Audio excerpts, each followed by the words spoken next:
Now, my next speaker is a very, very good friend of mine. I'm really proud to introduce him. His name's David Rosenberg.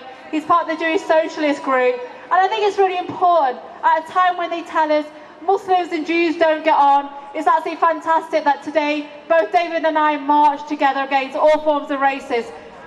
So David's going to say a few words. David. Thank you. Thank you very much. Greetings to anti-racist London, and a special shout out to our comrades in Warsaw who are marching today. Next month is the 75th anniversary of the Warsaw Ghetto Uprising, when 220 young Jewish fighters resisted the armed might of the Nazi occupiers for 3 weeks. But any commemorations in Poland this year are overshadowed by the current Polish government's disgraceful attempt to rewrite Holocaust history and deny Polish involvement.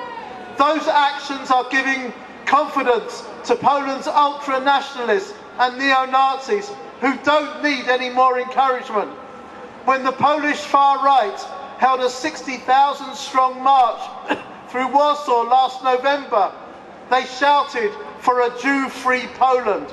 Their banners said, "Pray for Islamic Holocaust." In Poland, Hungary, Czech Republic, the racists are targeting Muslims, Roma and refugees, as well as Jews.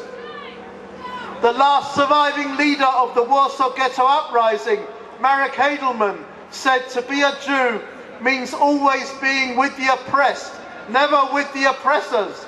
The Jewish Socialist group completely agree. Wherever people face oppression, live under violent occupation, suffer racial, sexual or homophobic discrimination and violence, their struggle is our struggle. As Jews, we stand unconditionally with our sisters and brothers in Muslim, Roma and refugee communities. In early May, there is another anniversary that is very meaningful for us. The 40th anniversary of the murder of Altab Ali, a young Bengali immigrant worker in the East End who lived and worked in the same streets where our families lived and worked in the 1930s when we were fighting poverty and Mosley's fascists.